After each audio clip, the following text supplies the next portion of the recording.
సంవత్సరాల తరబడి ఎన్ని మందులు వాడినా మీ మోకాల నొప్పులు తగ్గట్లేదా? ప్రాణ పెయిన్ క్లినిక్ లో అత్యాధునిక చికిత్స. ఎవరు చెప్పారు ప్రేమ త్యాగాన్ని కోరుకుంటుందని? ఎన్ని చోట్ల మీకు ఆ త్యాగం కనిపిస్తుంది?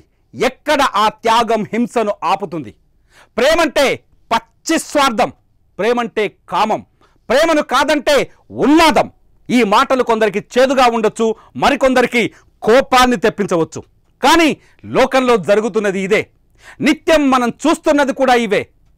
ఇవాళ బెజవాడలో జరిగింది, మొన్న కరీంనగర్లో జరిగింది, అంతకుముందు విశాఖపట్నంలో జరిగింది, హైదరాబాద్లో మళ్ళీ జరుగుతూనే ఉంది. ఎందుకింత ఆవేశంగా చెప్పాలి అనిపించింది అంటే, విజయవాడలో ఇవాళ జరిగిన హత్యను చూస్తే ప్రేమను ఖచ్చితంగా నిందించాలి అనిపించింది. ఇక్కడ ప్రేమ హింసను కోరుకుంది, రక్తాన్ని తాగింది, ఆడపిల్లను కన్న తల్లిదండ్రుల్లో భయాన్ని పుట్టించింది. కూతురు ప్రేమించిన వాడే కత్తిగా మారి తన గుండెల్లో దిగుతాడని, తన రక్తాన్ని కళ్ళ చూస్తాడని భరించలేని నిజాన్ని రుజువు చేసింది. రక్తపు మడుగులో పడున్న ఆ తండ్రి శవాన్ని చూస్తే ఎవ్వరికైనా కళ్ళ వెంట నీళ్ళొస్తాయి, గుండెలోంచి దుఃఖం పొంగుకొస్తుంది. ఆ హృదయ విదారకమైన దృశ్యాలను మీరు కూడా చూడండి ఒకసారి.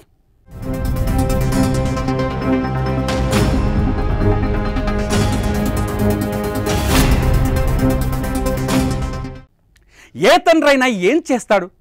కన్న కూతురును కాపాడుకుంటాడు. చిన్నప్పటి నుంచి కంటికి రెప్పలా పెంచుకున్న బిడ్డకు బంగారు భవిష్యత్తు, అందమైన జీవితాన్ని, అర్హుడైన భర్తను తీసుకురావాలని కోరుకుంటాడు. అది తప్పలా అవుతుంది. బెజవాడ కృష్ణలంకలో ఇవాళ దారుణ హత్యకు గురైన కంకిపాటి శ్రీరామ్ ప్రసాద్ కూడా కోరుకుంది అదే. తన బిడ్డకు మంచి భర్త రావాలి అనుకున్నాడు.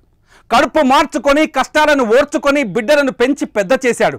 ఎంతో శ్రమ కోర్చి మంచి చదువులు చదివించాడు. అలాంటి కూతురు కాలేజీకి పంపితే ప్రేమించానంటూ ఓ కుర్రాన్ని పట్టుకొచ్చింది. వాడి పేరే శివమణికంఠ.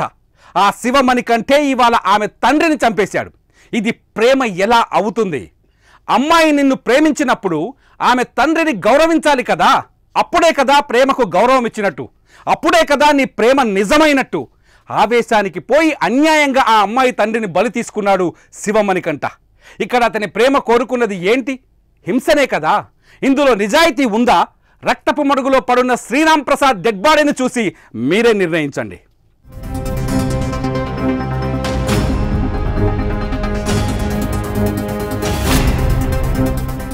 ప్రేమకు కులం అడ్డంకి కాదు, నిజమైన ప్రేమకు కులం అడ్డురాదు. ఇది వాస్తవం. కులాంతర వివాహాలు చేసుకున్నవారు, మతాంతర వివాహాలు చేసుకున్న వాళ్ళు అనేక మంది మన చుట్టూ ఉన్నారు. ప్రేమించిన తన మనిషి కోసం వేచి చూశారు. తల్లిదండ్రులు ఒప్పుకోకపోతే వారిని ఒప్పించిన వారున్నారు. లేదంటే ఇంటి నుంచి బయటకు వచ్చి పెళ్లి చేసుకొని మేము సంతోషంగా జీవిస్తున్నామని నిరూపించి మళ్ళీ తల్లిదండ్రులకు దగ్గరైన వాళ్ళు ఎంతోమంది ఉన్నారు. పెళ్లి చేసుకోవడంతోనే ప్రేమను జయించినట్టు అవుతుందా? పెళ్లి తర్వాత జీవితాంతం సంతోషంగా బతికినప్పుడే ప్రేమను జయించినట్టు అవుతుంది. కానీ ఇక్కడ శివమణికంఠ అనేవాడు ఇదేది పట్టించుకోలేదు. తనను ప్రేమించిన అమ్మాయిని పెళ్లి చేసుకోకుండా అడ్డుకున్నాడనే కోపంతో ఆమె తండ్రిపైనే కసిని పెంచుకున్నాడు. కత్తిగట్టాడు, కడతేర్చాడు. రక్తపు మడుగులో కూలిన శ్రీరామ్ ప్రసాద్ డెడ్ బాడీని చూసి పగ చల్లారిందనుకున్నాడు. కానీ గెలిచాడా? ప్రేమలో ఓడిపోయాడు. ప్రేమను ఓడించాడు. తను ప్రేమించిన అమ్మాయిని కూడా ఓడించాడు. తండ్రి శవం పక్కన కూర్చొని ఏడుస్తున్న ఆ అమ్మాయి కన్నీళ్లను ఒక్కసారి చూడండి, మీకే అర్థమవుతుంది.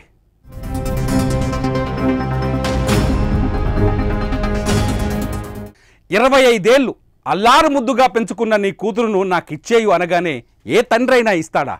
కూతురును అడగడానికి వచ్చినవాడు యోగ్యుడా కాదా అని ఖచ్చితంగా చూస్తాడు కదా. అయోగ్యుడైతే వాడిని వద్దనే చెబుతాడు కదా. ఇక్కడ శ్రీరామ్ ప్రసాద్ చేసింది కూడా అదే. కులాలు వేరని చెప్పాడు, కానీ అతని తప్పే కాదు. కులాలు వేరైనా సంతోషంగా జీవిస్తామని ఆ తండ్రిని ఒప్పించి తీరాలి. తన కూతురు జోలికి రావద్దని బెదిరించాడు. ఇది కూడా అతని తప్పే కాదు. నీ కూతురు నాతో ఉంటే ఏ భయం లేకుండా చూసుకుంటాననే నమ్మకాన్ని కలిగించాలి. నీ పైన నాకు నమ్మకం లేదన్నాడు. ఆ నమ్మకం కలిగే వరకు ఎదురు చూడాలి. అదే కదా ప్రేమలోని గొప్పతనం. అలా ఇంటికొచ్చి నీ కూతుర్ని ప్రేమిస్తున్నానని అడిగితే ఇలా పెళ్లి చేసి పంపుతారా? ఏ తండ్రి చేయడు అలా.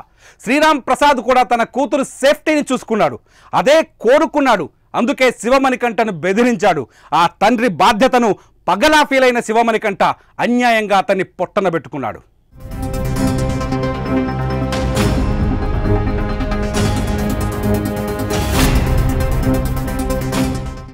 ఇదంతా చూస్తే మీకేమనిపిస్తుంది? ఇవాల్టి ప్రేమలు త్యాగాన్ని కోరుకుంటున్నాయా, హింసను కోరుకుంటున్నాయా? రక్తాన్ని పారించే ప్రేమల్లో బాధ్యత ఎక్కడైనా కనిపిస్తుందా? శివమణికంఠ చేసింది తప్ప, శ్రీరామ్ ప్రసాద్ చేసింది తప్ప? కామెంట్ చేయండి.